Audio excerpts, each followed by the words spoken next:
오늘은 가나안 성도에 대해 잠시 이야기해 보려고 합니다. 우리가 소위 말하는 가나안 성도를 거꾸로 하면 안나가 성도가 되는데요. 즉 자신의 종교적 정체성을 기독교인이라 여기지만 교회를 정해서 출석하지 않고 나 홀로 신앙생활을 하고 있는 사람들을 일컫는 용어입니다. 일신상의 이유로 잠깐 교회를 나가지 않는 분들이 아니라 아예 교회를 출석하지 않기로 작정한 사람들을 지칭합니다.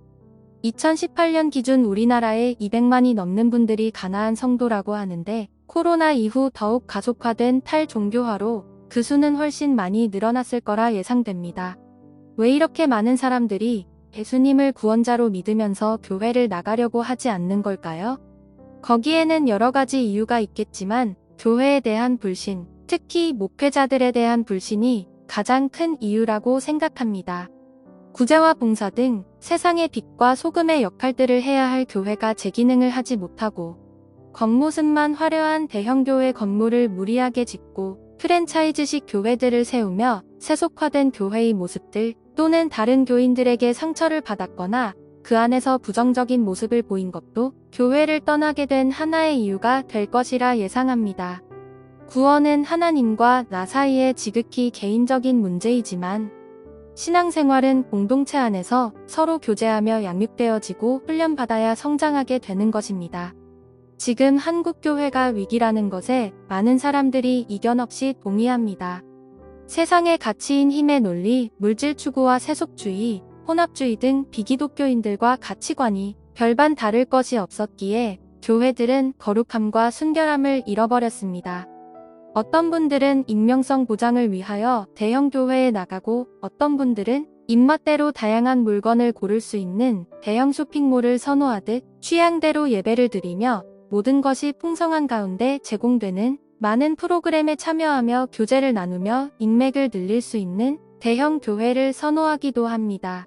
또 다른 부류의 사람들은 이 꼴 저 꼴 다 보기 싫고 그냥 속편하게 혼자 온라인 예배를 드리고 헌금은 개척교회에 보내거나 가난한 이웃을 돕는 분들도 계십니다.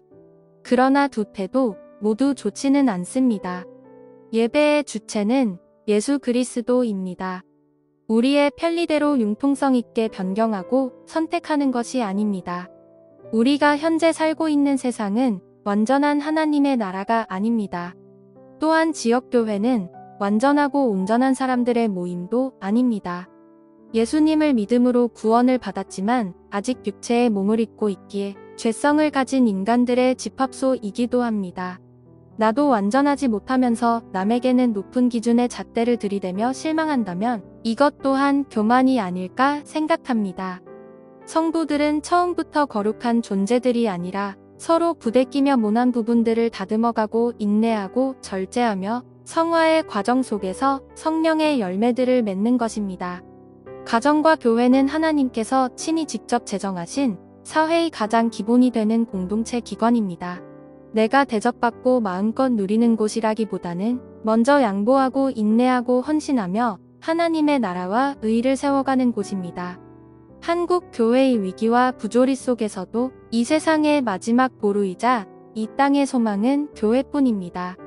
내 기준에 딱 맞지 않더라도 각 사람의 영혼의 자유를 보장하며 사람의 전통이나 문화가 아닌 성경의 진리의 말씀을 있는 그대로 선포하는 곳이 있다면 거기에 가서 등록하시기 바랍니다. 마귀는 우는 사자와 같이 두루다니며 삼킬 자들을 찾고 있습니다. 영혼의 방황을 하고 있는 가나안 성도들이 그 타깃이 될 수 있습니다.